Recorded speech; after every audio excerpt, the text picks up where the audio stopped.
చైనాలో ప్రారంభమైన మోదీ పర్యటన ప్రవాస భారతీయులను ఆత్మీయంగా పలకరించిన ప్రధాని.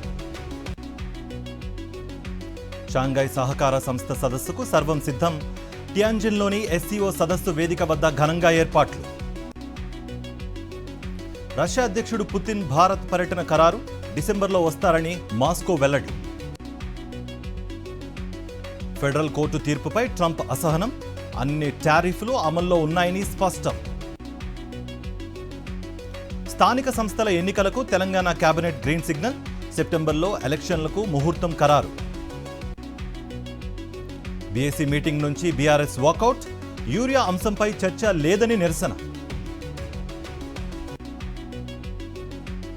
కాళేశ్వరంపై చర్చకు మేము సిద్ధమే. సభను 15 రోజులు జరపాలన్న మాజీ మంత్రి హరీష్ రావు. రేపు తెలంగాణ అసెంబ్లీలో కాళేశ్వరం ప్రాజెక్టుపై చర్చ. కమిషన్ రిపోర్ట్ను ప్రవేశపెట్టనున్న మంత్రి ఉత్తమ్. రాజకీయాల్లో సురవరం కీలక పాత్ర పోషించారు. సమాజంలో చైతన్యం తీసుకొచ్చేందుకు కృషి చేశారన్న సీఎం రేవంత్. పోలవరం ప్రాజెక్టుపై చర్చకు సిద్ధం. కమిషన్ల కోసం చంద్రబాబు కకృతి పడుతున్నారని అంబటి ఫైర్. తూర్పుగోదావరి జిల్లా కోరుకొండ సొసైటీ వద్ద ఉద్రిక్తత. యూరియా కోసం రైతుల తోపులాట. పగిలిన ఆఫీస్ అద్దాలు.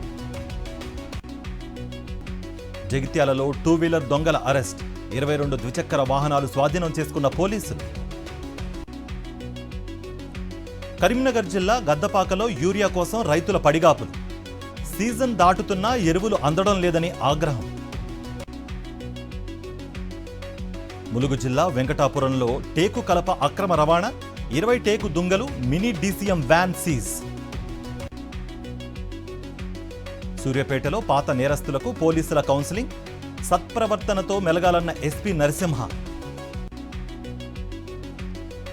నెల్లూరు జిల్లా నేలటూరు, దేవరదిబ్బ గ్రామాల్లో కలెక్టర్ పర్యటన. విద్యుత్ ఉత్పత్తి కేంద్రాల కాలుష్యంపై గ్రామస్తులతో చర్చ. విజయనగరంలో హెచ్ఐవి అవగాహన ర్యాలీ. 5K రన్ నిర్వహించిన ఎయిడ్స్ కంట్రోల్ సొసైటీ.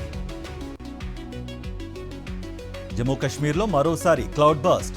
రాంబన్ జిల్లాలో మెరుపు వరదలు. 3 మృతి.